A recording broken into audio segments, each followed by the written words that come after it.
कौन सी ऐसी अवस्था है जिसमें बच्चे को असफलता का भय रहता है, तो वो बाल्यावस्था। कौन सी ऐसी अवस्था है जिसमें बच्चों को भविष्य का भय होता है, तो वो किशोरावस्था। कौन सी ऐसी अवस्था है जिसमें बच्चों को वर्तमान का भय होता है, तो वो शैशवावस्था। ठीक है।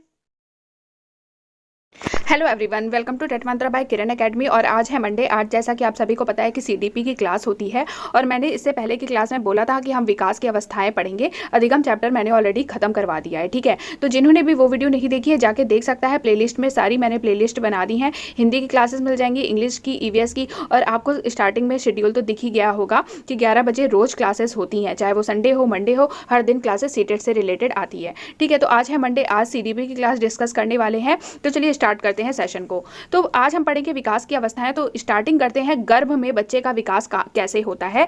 ठीक है, तो गर्भ में बच्चे का विकास कैसे होता है इसके बारे में जानते हैं।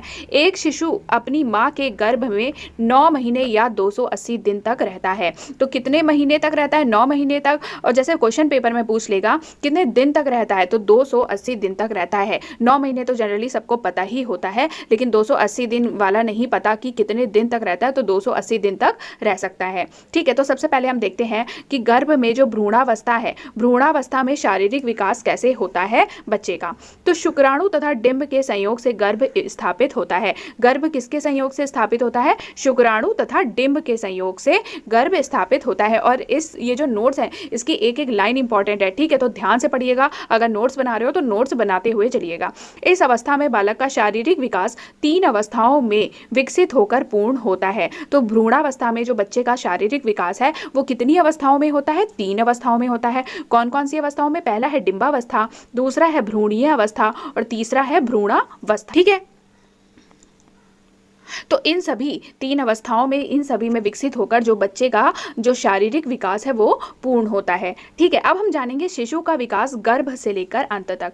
पहले महीने में जब बच्चा गर्भ में होता है तो पहले महीने में शिशु का चेहरा आकार लेने लगता है। बहुत इंपॉर्टेंट पॉइंट है, एक बार पूछा भी गया था कि पहले मंथ में गर्भ में बच्चे के शरीर का कौन सा पार्ट बनता है, तो चेहरा आकार लेने लगता है। ठीक है, इस दौरान क्या क्या होता है? इस दौरान मुंह, आंखें, नीचे का जबड़ा और गला भी बनने लगता है। रक्त कोशिकाएं बनने शुरू हो जाती हैं, रक्त प्रवाह भी शुरू हो जाता है पहले ही महीने से। और पहले महीने के अंत तक भ्रूण का आकार किस आकार का होता है? चावल के दाने से भी छोटा होता है। ठीक है, तो जैसे क्वेश्चन पूछ सकता है कि पहले महीने के अंत तक भ्रूण का आकार कितना होता है, तो चावल के दाने से भी छोटा भ्रूण का आकार होता है। ठीक है, आगे देखते हैं। अब हम देखेंगे विकास की विभिन्न अवस्थाओं के बारे में। अभी हमने पढ़ा गर्भ में बच्चे का विकास कैसे होता है। ठीक है, तो अब हम देखेंगे जन्म लेने के बाद बच्चे का विकास किन किन अवस्थाओं में होता है। ठीक है, तो विकास की विभिन्न अवस्थाएं यहाँ पे दी हुई हैं। पहला है शैशवावस्था, जो कि होती है जन्म से 2 वर्ष। प्रारंभिक बाल्यावस्था होती है 3 से 9 वर्ष। मध्य बाल्यावस्था होती है 6 से 9 वर्ष, और उत्तर बाल्यावस्था होती है 9 से 12 वर्ष। देखिए, जो बाल्यावस्था है इससे बहुत क्वेश्चन बनता है। कभी कभी मध्य बाल्यावस्था पूछ लेता है कि मध्य बाल्यावस्था किस एज से किस एज तक होती है, कभी उत्तर बाल्यावस्था पूछ लेता है, कभी प्रारंभिक बाल्यावस्था पूछ लेता है। इसलिए आपको ये तीनों ही अच्छे से पता होना चाहिए कि शैशवावस्था कब से होती है? जन्म से 2 वर्ष होती है। प्रारंभिक बाल्यावस्था 3 से 9 वर्ष होती है। मध्य बाल्यावस्था 6 से 9 वर्ष होती है, और उत्तर बाल्यावस्था 9 से 12 वर्ष होती है। ठीक है, इसके बाद हम बात करेंगे किशोरावस्था। किशोरावस्था होती है प्रारंभिक 11 से 15 वर्ष तक।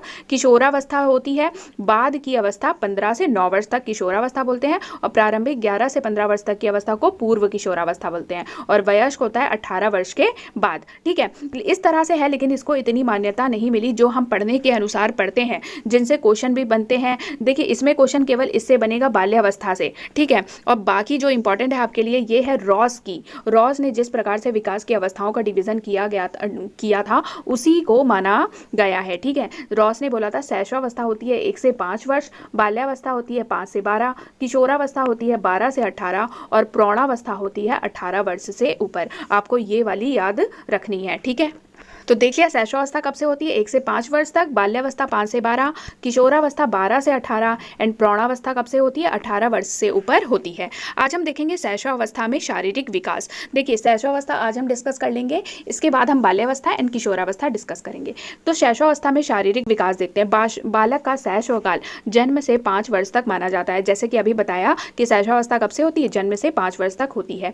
इस समय वह अपने माता पिता एवं संबंधियों पर पूर्ण रूप से निर्भर होता है। अब भाई उसका जन्म हुआ है तो वो अपने माता पिता और संबंधियों पर ही तो निर्भर होगा, चलने तो नहीं जाएगा वो, है ना। तो पूरी तरह से निर्भर होता है वो अपने माता पिता और संबंधियों पर। उसका संपूर्ण व्यवहार मूल प्रवृत्त्यात्मक होता है। बहुत इंपॉर्टेंट लाइन है, पूछा भी जाता है कि शैशवावस्था में जो बच्चे का व्यवहार है वो किस पर आधारित होता है, तो मूल प्रवृत्ति पर, यानी कि मूल प्रवृत्त्यात्मक होता है। ठीक है, उसके शारीरिक विकास का निर्धारण वंशानुक्रमीय एवं पर्यावरणीय तत्वों पर निर्भर करता है। ये लाइन भी इंपॉर्टेंट है कि शैशवावस्था में शारीरिक विकास का निर्धारण कौन करता है, तो वंशानुक्रमीय एवं पर्यावरणीय तत्व जो है वो शैशवावस्था में शारीरिक विकास का निर्धारण करते हैं। ठीक है, अब देखिए शैशवावस्था को जीवन का सबसे महत्वपूर्ण काल भी कहा जाता है। अब जैसे क्वेश्चन पूछेगा कि कौन सी अवस्था को जीवन का सबसे महत्वपूर्ण काल कहा जाता है, तो वो है शैशवावस्था। ठीक है, यह बाल विकास की प्रथम अवस्था होती है। यह जन्म से लेकर 5 या 6 साल तक होती है। शिशु को अंग्रेजी में क्या कहते हैं, शिशु को अंग्रेजी में इन्फेंसी कहते हैं। अब ये जो मैं बताने जा रही हूँ जो बहुत इंपॉर्टेंट है, शिशु को अंग्रेजी में क्या कहते हैं, शिशु को अंग्रेजी में इन्फेंसी कहते हैं। और इन्फेंसी शब्द किससे बना है, यह लैटिन भाषा के इन्फेरी शब्द से मिलकर बना है, जिसका अर्थ होता है बोलने के अयोग्य। अब भाई जब शैशवावस्था में बच्चा होता है तो वो बोलने के अयोग्य ही होता है। इन्फेंट जब होता है, देखियो जब जो न्यू बॉर्न बेबी होता है उसे इन्फेंट कहते हैं। तो इसी प्रकार से जो शिशु है, शिशु को अंग्रेजी में क्या कहा है, इन्फेंसी कहा है। और ये किससे मिलकर बना है, लैटिन भाषा के इन्फेरी शब्द से मिलकर बना है, जिसका अर्थ क्या होता है, बोलने के अयोग्य। पूरा जो पैराग्राफ है बहुत ज़्यादा इंपॉर्टेंट है। ठीक है, स्क्रीनशॉट लेना है स्क्रीनशॉट ले लीजिए, नहीं तो नोट्स बनाना है तो आप नोट्स बना सकते हो। ठीक है, अब हम देखेंगे बाल्यावस्था। बाल्यावस्था की जो एज होती है वो होती है 5 से 12 वर्ष, कभी कभी 6 से 12 या 6 से 13 वर्ष भी लिखी होती है। ठीक है, तो शैशवावस्था के बाद का जो समय होता है वो क्या होता है, बाल्यावस्था का समय होता है। यह अवस्था बालक के व्यक्तित्व के निर्माण का होता है। अब जैसे क्वेश्चन पूछ सकता है कि कौन सी अवस्था बालक के व्यक्तित्व के निर्माण की अवस्था होती है, तो वो होती है बाल्यावस्था। ठीक है, बाल्यावस्था को देखिए 2 भागों में बांटा गया है। प्रथम 6 से 9 वर्ष होती है पूर्व बाल्यावस्था, और 9 से 12 वर्ष होती है उत्तर बाल्यावस्था। ये बहुत इंपॉर्टेंट है और बहुत कंफ्यूजन भी पैदा करते हैं कि जो पूर्व बाल्यावस्था पूछ लिया, उत्तर बाल्यावस्था पूछ ली, तो पूर्व बाल्यावस्था जो होती है वो 6 से 9 वर्ष होती है, और उत्तर बाल्यावस्था जो होती है वो 9 से 12 वर्ष होती है। ठीक है, हर लोग का एक बहुत फेमस जो कोट है उसके बारे में बात करते हैं जो कि इंपॉर्टेंट है। बाल्यावस्था सामान्यतः 6 से 12 वर्ष तक मानी जाती है। बाल्यावस्था जीवन की दूसरी प्रमुख अवस्था है जिसे वैज्ञानिक जीवन का अनुपम काल मानते हैं। अब जैसे कि ये डायरेक्ट भी पूछ सकता है कि ये किसने कहा है, तो हरलॉक ने कहा है। और जीवन का अनुपम काल किस अवस्था को माना जाता है, तो बाल्यावस्था को जीवन का अनुपम काल माना जाता है। ठीक है, अब बाल्यावस्था को क्या क्या कहा जाता है, देखिए स्कूल जाने की प्रमुख अवस्था कौन सी होती है, बाल्यावस्था होती है। क्वेश्चन पूछ सकता है। ठीक है, स्कूल जाने की प्रमुख अवस्था कौन सी होती है, बाल्यावस्था होती है। स्फूर्ति आयु बाल्यावस्था को कहते हैं क्योंकि इस एज में बच्चा बहुत फुर्ती में रहता है, बहुत एक्टिव रहता है, थकता ही नहीं है। मान लीजिए इस एज में बच्चा, तो स्फूर्ति आयु ही कहते हैं बाल्यावस्था को। गंदी आयु भी कहा जाता है बाल्यावस्था को क्योंकि वो मिट्टी में खेलने लगता है ना, उसे अच्छा लगता है ये सब चीज़ें खेलना, मिट्टी में खेलने लगता है, खेलते खेलते गंदा हो जाता है, पसीना चूह रहा है, लेकिन खेले जा रहे हैं, तो इस एज को गंदी आयु भी कहा जाता है। ठीक है, और देखते हैं बाल्यावस्था के अन्य नाम कौन कौन से होते हैं जिससे क्वेश्चन पूछा जाता है। देखिए इसे जीवन का अनोखा काल भी कहा जाता है। मूर्त चिंतन की अवस्था शुरू हो जाती है। ठीक है, तो बाल्यावस्था बहुत इंपॉर्टेंट पॉइंट है ये, बहुत इंपॉर्टेंट, बहुत ज़्यादा। मूर्त चिंतन की अवस्था शुरू होने की अवस्था कौन सी है, मूर्त। अब जैसे क्वेश्चन पूछ सकता है मूर्त चिंतन शुरू होने की अवस्था कौन सी है, तो वो है बाल्यावस्था। ठीक है, तार्किक चिंतन की अवस्था है बाल्यावस्था। खेल की अवस्था कहा जाता है बाल्यावस्था को क्योंकि बच्चा खेल में ज़्यादा इंक्लूड रहता है। समूह या टोली की अवस्था कहा जाता है क्योंकि इसी एज में बाल्यावस्था से ही बच्चा क्या है, दूसरे बच्चों के साथ ग्रुप में रहने लगता है, समूह बनाने लगता है, समूह बना के खेलना चालू कर देता है। तो इसलिए बाल्यावस्था को समूह या टोली की अवस्था भी कहा जाता है। मिथ्या परिपक्वता की अवस्था बहुत ज़्यादा इंपॉर्टेंट पॉइंट है, मैंने लिखा भी हुआ है। मिथ्या परिपक्वता की अवस्था किसे कहते हैं, तो बाल्यावस्था को कहते हैं क्योंकि इस एज में बच्चा झूठ भी बोलने की आदत उसे हो जाती है, इसलिए इसे मिथ्या परिपक्वता की अवस्था कहते हैं।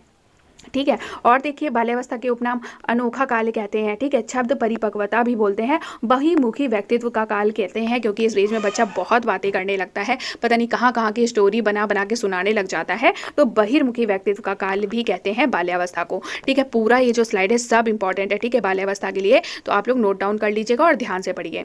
अब इसकी महत्वपूर्ण विशेषताएं भी देख लेते हैं, कौन कौन से इंपॉर्टेंट कौन कौन सी इंपॉर्टेंट परिभाषाएं दी गई हैं बाल्यावस्था के लिए, ये भी देख लेते हैं। पहला है कोल व ब्रूस ने बोला है बाल्यावस्था जीवन का अनोखा काल है। किसने बोला है? कोल व ब्रूस ने बोला है कि बाल्यावस्था जीवन का अनोखा काल होता है। किलपैट्रिक ने बोला है बाल्यावस्था को प्रतिद्वंदिता की अवस्था कहा है। ठीक है, किलपैट्रिक ने बाल्यावस्था को प्रतिद्वंदिता की अवस्था कहा है। जे.एस. रॉस ने बाल्यावस्था को मिथ्या परिपक्वता का काल कहा है। इंपॉर्टेंट है, जैसे पूछ लेगा किसने कहा है बाल्यावस्था को प्रतिद्वंदिता की अवस्था, तो किलपैट्रिक ने। किसने कहा है बाल्यावस्था को मिथ्या परिपक्वता का काल, तो जे.एस. रॉस ने। ठीक है, अब देखिए एक इंपॉर्टेंट पॉइंट है, यह अनोखा काल व सुनहरा काल कहलाता है जिसमें बालकों का सर्वांगीण विकास होता है। देखिए जितनी भी आदतों का निर्माण होता है, व्यक्तित्व का विकास जो होता है वो बाल्यावस्था में ही होता है। ठीक है, तो इसलिए इसे सर्वांगीण विकास का काल भी कहा जाता है। ठीक है, और देखिए बाल्यावस्था के बारे में इसे एलिमेंट्री स्कूल एज बोलते हैं क्योंकि इस एज में बच्चा स्कूल जाने लगता है। गैंग एज बोलते हैं क्योंकि बच्चा समूह बनाने लगता है, समूह में रहने लगता है। स्मार्ट एज बोलते हैं क्योंकि बच्चा फुर्ती में रहने लगता है। डर्टी एज बोलते हैं क्योंकि बच्चा गंदा होकर खेलता रहता है, लापरवाह हो जाता है, इसलिए इसे डर्टी एज भी बोलते हैं। चैटर बॉक्स बोलते हैं क्योंकि बहुत ज़्यादा बोलने लगता है, बातूनी हो जाता है बच्चा, इसलिए इसे चैटर बॉक्स भी बोलते हैं। ट्रबल सम एज भी बोलते हैं, माता पिता को परेशान करने के कारण बाल्यावस्था को ट्रबल सम एज भी बोला जाता है। ठीक है, तो ये पूरा इंपॉर्टेंट है। एक बार पूछा भी गया था कि ट्रबल सम एज किसे कहते हैं, तो वो बाल्यावस्था को कहते हैं। ठीक है, अब देखिए जो शारीरिक विकास है वो किस प्रकार होता है बाल्यावस्था में, शैशवावस्था में और किशोरावस्था में, इसको भी जान लेते हैं। जो शारीरिक विकास होता है बालिका बालक से लंबी होती है इस आयु में। ठीक है, जो बाल्यावस्था होता है उस आयु में, उस एज में क्या होता है, जो बालिका होती है वो बालक से लंबी होती है और हृदय की धड़कन जो होती है वो 100 प्रति मिनट होती है। ठीक है, शैशवावस्था में 140 प्रति मिनट होती है, बाल्यावस्था में 100 प्रति मिनट होती है और किशोरावस्था में 72 प्रति मिनट होती है। ठीक है, बहुत इंपॉर्टेंट है, पूछा भी गया है। बाल्यावस्था में 100 प्रति मिनट, शैशवावस्था में 140 प्रति मिनट एंड किशोरावस्था में 72 प्रति मिनट। ठीक है, हड्डियों के बारे में जानते हैं। शैशव काल में जो हड्डी होती है वो 270 होती है, बाल्यावस्था में 350 होती है एंड किशोरावस्था में 206 हड्डियां होती हैं। ठीक है, इंपॉर्टेंट पॉइंट है, नोट कर लीजिएगा। मांसपेशियों का जो विकास है वो बाल्यावस्था में 35% तक हो जाता है। ठीक है, शैशवावस्था में जो विकास होता है मांसपेशियों का वो 25% होता है, बाल्यावस्था में 35% विकास हो जाता है एंड किशोरावस्था में 65% तक विकास मांसपेशियों का हो जाता है। ठीक है, अब देखिए 3 इंपॉर्टेंट पॉइंट है। शैशवावस्था को वर्तमान का भय कहा जाता है, बाल्यावस्था को असफलता का भय कहा जाता है एंड किशोरावस्था में भविष्य का भय कहा जाता है। शैशवावस्था में बच्चों को क्या है, वर्तमान का भय है, बाल्यावस्था में बच्चों को असफल होने का भय है एंड किशोरावस्था में भविष्य का भय होता है कि आगे चल के वो क्या करेंगे, कौन सी नौकरी करेंगे। तो ये भी आप नोट डाउन कर लीजिएगा। जैसे क्वेश्चन पूछ सकता है कौन सी ऐसी अवस्था है जिसमें बच्चे को असफलता का भय रहता है, तो वो बाल्यावस्था। कौन सी ऐसी अवस्था है जिसमें बच्चों को भविष्य का भय होता है, तो वो किशोरावस्था। कौन सी ऐसी अवस्था है जिसमें बच्चों को वर्तमान का भय होता है, तो वो शैशवावस्था। ठीक है, अब देखते हैं 2 पॉइंट बाल्यावस्था से रिलेटेड। जैसे इसे सामाजिक अवस्था क्यों कहा जाता है, समूह बनाने लगता है, टोली बनाने लगता है, मित्र बनाने की बहुत इच्छा होती है इस एज में। बाल्यावस्था में सहयोग की भावना जागृत होती है, मित्रता की भावना जागृत होती है और सद्भावना देखने को भी बाल्यावस्था में मिलती है। ठीक है, तो इस एज को सामाजिक अवस्था भी बोला जाता है, इस अवस्था को सामाजिक अवस्था भी बोला जाता है। बच्चा क्या है, समाज में रहना ज़्यादा पसंद करता है, घर के बाहर बच्चों के साथ मिलकर समूह बनाने में ज़्यादा इंटरेस्ट लेता है। ठीक है, बहिर्मुखी व्यक्तित्व, बहिर्मुखता का विकास भी बोला गया है, अपनी बात को शेयर करता है सभी से। नकारात्मकता का विकास होता है बाल्यावस्था में। ठीक है, अब जैसे पूछ सकता है नकारात्मकता का विकास वाली अवस्था कौन सी है, तो वो है बाल्यावस्था। अपनी बात को सभी से शेयर करता है बच्चा। बाल्यावस्था में क्या होता है, अपनी बात को सभी से शेयर करता है। ठीक है, चोरी झूठ आदि चीज़ें सीखता है। ठीक है, बालक क्या है, बालकों के साथ ही मित्रता करते हैं और बालिका क्या है, बालिकाओं के साथ ही मित्रता करती हैं। ठीक है, किशोरावस्था में आगे चल के चेंज होती हैं चीज़ें, लेकिन बाल्यावस्था में यही होता है कि जैसे कि किशोरावस्था में क्या होगा, वो अपनी बात सबके साथ शेयर नहीं करेगा। ठीक है, बालक क्या है, लड़कियों से मित्रता करने की इच्छा करेंगे और लड़कियां क्या है, लड़कों से मित्रता करने की इच्छा करेंगे। लेकिन बाल्यावस्था में क्या होता है, अपनी बात को सभी से शेयर करेगा और जो बालक होंगे वो केवल बालक से मित्रता करेंगे और जो बालिका होंगी वो केवल बालिका से ही मित्रता करेंगी। ठीक है, तो ये हो गया बाल्यावस्था और अगली वीडियो में हम मिलेंगे जिसमें हम किशोरावस्था डिस्कस कर लेंगे। ठीक है।